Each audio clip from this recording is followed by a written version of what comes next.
Hello, avid readers, book nerds, or casual observers, and welcome to the Read Along brought to you by the Lit Round Table. I'm Joseph. And I'm Anna, and this is our read-through of Red Seas Under Red Skies by Scott Lynch. Welcome to part 5. Lies.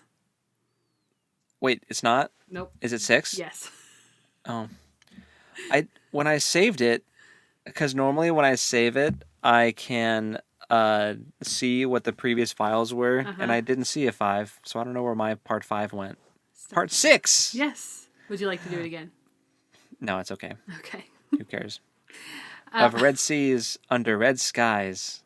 Yes. Chapters 10 and 11 this week. So chapter 10, Yes. All Souls in Peril, and chapter 11, All Else Truth. So. These were amazing chapters. They were so fun. And it's good to be a Jean and Ezri shipper. Oh, yeah. Because canon. Canon. They like each other. Happens. And it was amazing. Like the very first, I sent you a text too, like the very first sentence of the first chapter was like, Jean had grown to hate the smell of the ship's vinegar almost as much as you'd come to appreciate glimpses of her lieutenant. And I was like, yeah. He likes her. He likes her so much. He really does. And they're so cute. Like when they talk to each other. Oh my gosh. Because it's so, like the tension is perfect. And they're both so awkward at moments. So much banter. Witty banter. It's so good. And cuteness. Ugh. Which like causes some tension between Locke and Jean. Yeah. Yeah, they keep on, especially with the prologue, they keep dangling these little things of like, is this what does it?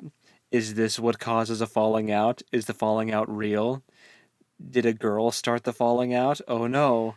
To be perfectly honest, in chapter 10, I thought that, this is it. This is the thing. Mm-hmm. Because Jean has pretty much come to accept that the Poison Orchid is their people because their pirates are thieves, obviously.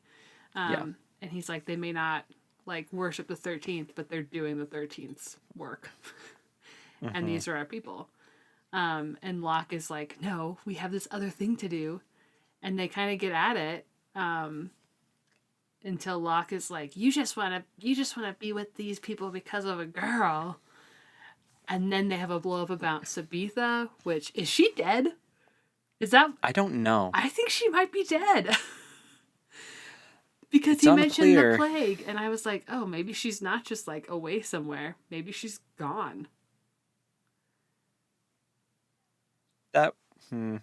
I don't know. I hope not, because that seems like a waste. Agreed. I want to meet her so badly. I'm going to be really sad if she's actually been dead this whole time. Yeah. Yeah, that would be odd. That would be very odd if she was just dead. Mm-hmm. Maybe they think she's dead. Maybe. But she's not. Time will tell, maybe. Yeah, maybe. But yeah, basically, big blow up about that. But that happens. That we're gonna head of ourselves. First, there was a really cool naval battle. Yes. That happens first. So it was. I don't think I've ever read, like a ship to ship fight in a book before. You've read Captain Blood though, right? Not really. Oh, I thought you No, did I tried. I tried to read Captain Blood. Oh. Okay. I tried. I believe you told our dad that you did. So, that's fine. I borrowed it from him. Okay. I mean, I was a little young and it was a little tough. You definitely were young. And in Treasure Island, there's not really a ship. I've read Treasure Island, but there's no real ship to ship. Maybe that's what I was thinking of. Yeah, so I don't think I've ever read like a ship to ship fight in a book before, and It was cool. It was really fun. It was cool. I do kind of adore that Locke was so out of his element and the whole time, and Made it just entertaining. lucky as all get out at every turn. Which also like creates quite a bit of doubt in himself later on. What did he say? He said it was just a bunch of luck and skullduggery, and I'm like, that's a fun word. I keep meaning to look up what that word means, and I keep forgetting. Do you know what skullduggery means?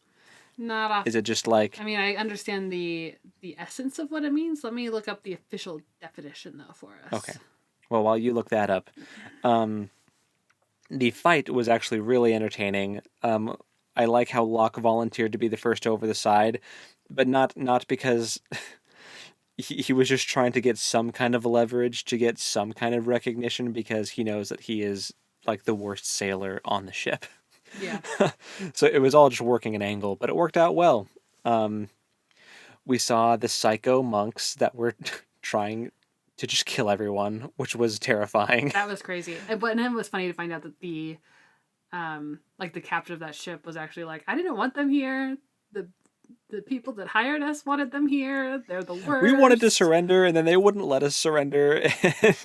Yeah, it was really comical. Very funny. So skullduggery is dishonorable proceedings, mean dishonesty, or trickery. An instance of dishonest or deceitful behavior. So that fits Locke's definition of himself probably pretty well. Typical rogue behavior. Yes, indeed. Yeah. We also I was going to go backwards, but we should finish talking about this encounter with the Kingfisher. Is the name of the ship. Mm-hmm. And the Jeremite Redeemers are what these crazy monks are called. Yeah.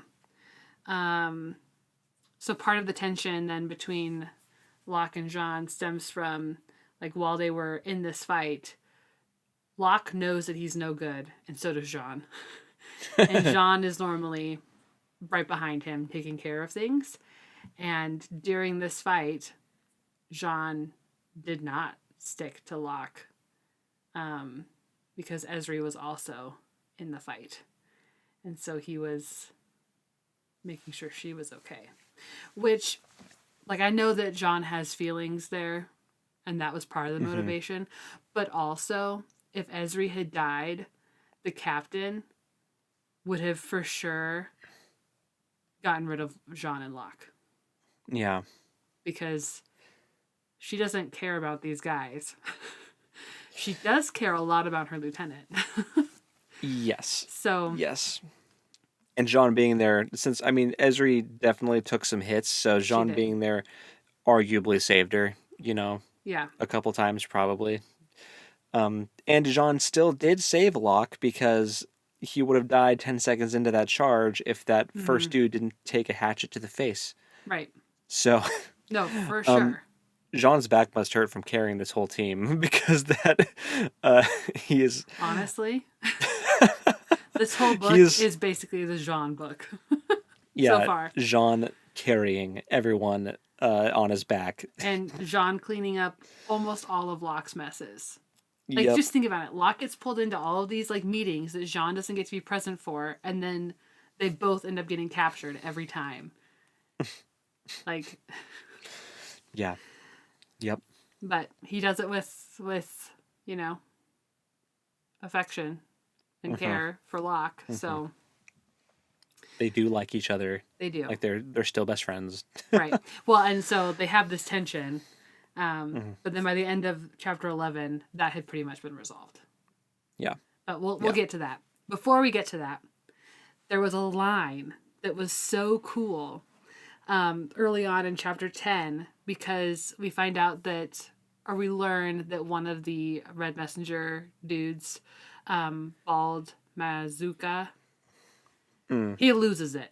He's getting picked on by one of the Poison Orchid members. Oh, right. And he loses it. And this is a Jean chapter, so it's written in his perspective. And Captain Drakasha, Zamira Drakasha, shows up to handle this incident. And he describes her, like, walking as... Death itself was beating a tread upon the ship's planks. And I was like, oh my gosh, she's so cool. I love her so much. She's terrifying. And he was like, she reminds me, she's like summoning the same essence that like Kappa Barsavi had in Kamor, and basically like I'm the crime boss, I'm the crime lord of this ship. It's my ship. Right. I told you if you did this, you would die. Right. My people love me, but that's because I do what I say I'm gonna do. Mm-hmm. Yeah, and at first I was like, oh, she's gonna get rid of Mazuka, but she actually like breaks the nose of her own shipmate first, crewman, and like punishes him pretty severely, and then she does get rid of Mazuka.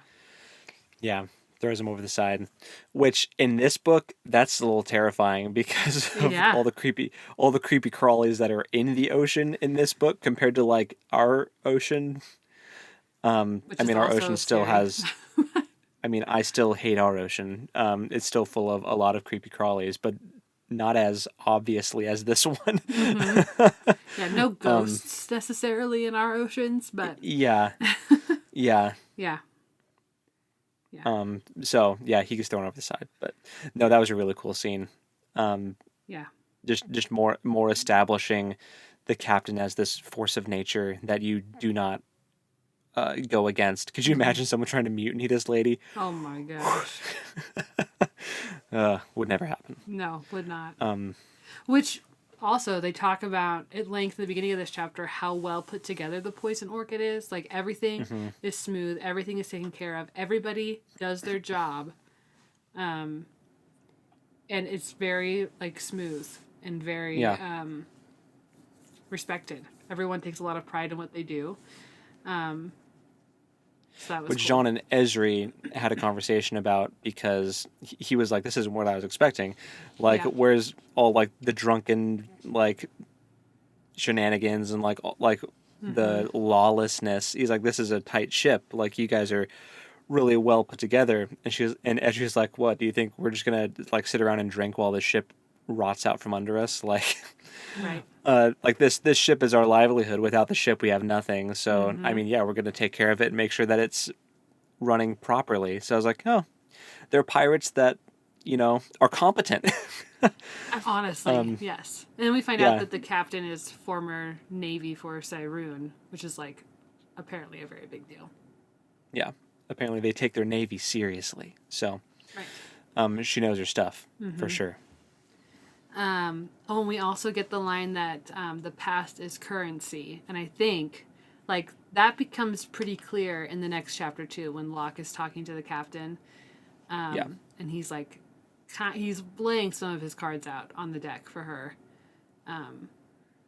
So that was interesting. Speaking of cards, we also saw the alchemical cement cards. And I just want to know what those are for. Because it has something to do with the other plot that we've abandoned. We've got these cards that turn into super glue. Basically. And we've got these chairs that we still don't know what they're... So I am really looking forward to seeing how the heck all of this actually comes together, like in the scheme against Requin. But honestly, we're so far in the book now, I don't know if I don't think we're going to get a resolution to the whole Requin Sinspire thing. I think that's a next book thing. Yeah, we may have to just jump right into book 3 after this one. Right? Like, we'll see. Sorry, voters. We might just have to veto the vote and jump into Republic of Thieves. Yeah. We might. We'll see what happens. But we'll see how bad the cliffhanger is in this. Because the first one tied up pretty well. But I feel like that's probably because that's very typical of a trilogy, right? If the first book's published, they don't know if they're going to get a sequel, so they tie it up pretty well. And then they do get a sequel, and they get greenlit for like a trilogy. And then on the second book, they can fudge the resolution just like Pirates of the Caribbean. Hey. with the first 3. The 3 best. Like the cliffhanger between 2 and 3, how like you don't know if Jack Sparrow's alive and Barbossa's back, and it's like Right. So I feel like that's what's going to happen here. I feel like this one's going to definitely end on a cliffhanger. Yeah, we'll see. Anyway, So the second chapter, chapter 11, All Else Truth, this chapter is basically about Ezri and Jean getting together. Oh, should also, I mean, so they become real crew. Yes. And they're not on the scrub watch anymore since they proved themselves taking the Kingfisher. Now they're for real part of the poisoned orchid. Yes. Which that was kind of a fun scene. Yeah. Like the theatrics of it all was pretty fun. Mm-hmm. The fake court setup with like the wigs, and that was that was really funny. Yeah. I just loved these two chapters. These two chapters may be like my favorite two chapters so far in this book. Definitely agree. They were very fun. Yeah. Very engaging. That's great. But yeah, so after they become crew, then Ezri and Jean get to like have their moment. And while they're connecting, Yeah. Locke Locke is also having his own conversation with the captain, which is not at all fun like Jean and Ezri's connection is. But he's taken what Jean had said about like these are their people. They need to decide what they're doing. Jean does not want to leave just for the sake of leaving. And he's decided Jean made a lot of sense. And also the whole conversation with Sabitha and like that it all hit Locke pretty hard. So he's like, I'm gonna tell her the truth. And he tells her most of the truth. He tells her the relevant truths. Yes. Like, she doesn't really need to know about the Camorr stuff. No. From book one. No. Really, she definitely. I'm thankful. I'm like, please, just tell her about the Archon's plot and how you guys are poisoned, and like, just tell her the whole thing, because your story has too many holes, and she's gonna pick it apart. For sure. But she already was. Like, she was already noticing that, like, stuff was not adding up. For sure. So, yeah, he tells her about everything with the Archon. Nothing about Requin. So. Right. Which she knows still pretty dubious about. Yeah. But. He said, we're professional thieves. We were doing a different job, and the Archon found us out. Oh, she also doesn't know anything about the Bonds Magi. Right. Which that might become a problem.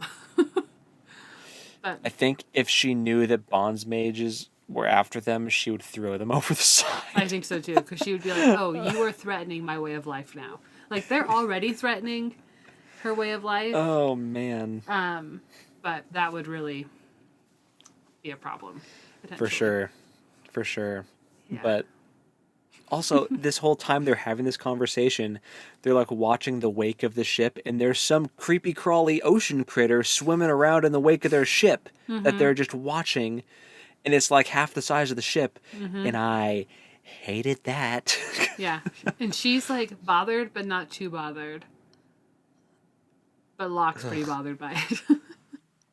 He's like, should we shoot it with arrows? And she's like, not if you don't want to just run out of arrows and piss it off. Like, right. What's that going to accomplish? I mean, not much. But man, the ocean is spooky. I love that she called this the strangest conversation she's had in years. It's like, I'm sure it is. And I'm sure you've had some weird conversations. Yeah. Oh, there's also a big old spider on board. Yeah. Because that's where the Physiker gets the silk for the wounds. Apparently that's how it works. I guess. We did get some more backstory, though, for the captain. She tells that story about how her and some of her old crewmates back when she was in the military stole some wine, and then the captain made them eat a part of the ship. It ended up being like a foot and a half of just like wood, and so they had to like grind it up and pulp it and slowly eat it over the course of a couple days. But no, it was just interesting to get more glimpses into. We also learned that she's 39 and has been sailing since she's like 11. Yes. So she's been sailing for almost 30 years. So, yeah. For a second, I thought that, like, while the Jean and Ezri thing was happening, that maybe Locke and the captain were going to hit it off. Not, like, in the same way, but Not in the same way, but I wondered if, I don't know. Well, Locke is not over his potentially dead ex, so it wouldn't happen. Right. But I don't know. I feel like he is intriguing to her. I agree. Yeah, I feel like she's kind of sussing him out a little bit. Mm-hmm. But I think now whatever interest she may have had might be totally gone now. After this whole thing. Yeah. I don't know. So the conversation basically ended with Locke saying, "We need your help. I'm not 100% sure how we're going to need your help, but once we figure it out, we'll let you know." And she was like, well, we're going to the prodigal port first, and then I'll let you know. Yeah, pretty much. So we'll see. But he had a point. It's like, a storm's coming for you whether you want it or not, and the Archon has you in his sights, and he's trying to find a way to like build up military strength to go against you. So we were just the first attempt. If we don't work, he'll find another way. So like, right. He's gonna come after you regardless. So yeah, we'll see what she does. Yeah. And then Jean and Locke resolve the tension. Locke tries to apologize. Jean apologizes. Locke tells him no. And he apologizes. Which is good because Jean didn't really need to apologize. No. Locke needed to apologize. Yeah. I mean, I'm sure Jean regrets bringing up Sabita, but it was a fair point. Locke was the main jerk face in that. Yeah, and I feel like it was totally justified for Locke to be like, just because you're like forever brokenhearted doesn't mean that I'm not allowed to like have feelings for someone else. Yes. Which like, duh, of course. But Locke needed the reminder, so. Yes, for sure. Yeah. For sure. Yeah. So it ended with Locke saying, "Now get out of the way, I need to pee," because it was like first thing in the morning and he drank a bunch of wine the night before. Yeah. And then Jean, like the end of the chapter, he just laughs and says, "Free yourself, brother," which is funny because previously when they became crew, it was like they finally said it to each other, because when they were becoming crew, Locke like passive aggressively said it to Jabril instead of Jean to like cut his ropes, and he handed the knife to Jabril instead of Jean so that Jabril could cut his ropes first. Yeah, they were in a hissy fit. They're still in a So Jean said it to Locke, "Free yourself, brother," even though it was like a funny pee joke, but yes, just signifies that they're cool again. Yeah. Yes, again. Mm-hmm. This book is like very like up and down for these two. I don't know. Yeah, it's a roller coaster. These books always are. The first one was also a roller coaster, just in a different way. It's true. Very true. And I have listened ahead a little bit into chapter 12. I am very excited for what's coming. Okay. Don't say anything. Yeah. So, speaking of, for next week, week 7, it's chapters 12 and 13. So. Which finishes up part 2 of the book, I believe. I think after that is part 3, and part 3 is a little short. If I remember correctly. Is there a table of contents? You are correct. Okay, good. You might not have maps, but I think you have a table of contents and I don't. So actually, I have sticky notes, so I can easily flip to where I do not have a table of contents. And you didn't bring your book when you were here for Christmas, so I could look at your maps. Well, you know what? I brought you my cool Lord of the Rings thing, so you could look at that. You did bring your cool Lord of the Rings book, and it was very cool. So I definitely appreciate you bringing that. So Yes. Thank you. So 12 and 13 for next time. Hope and I are flying to California for a little bit, so I might just listen to that on the plane. Nice. That would be great. Yeah. Good plan. Yeah. So, yeah, I guess until next time, happy reading. And we'll talk to you next time. Later. Bye.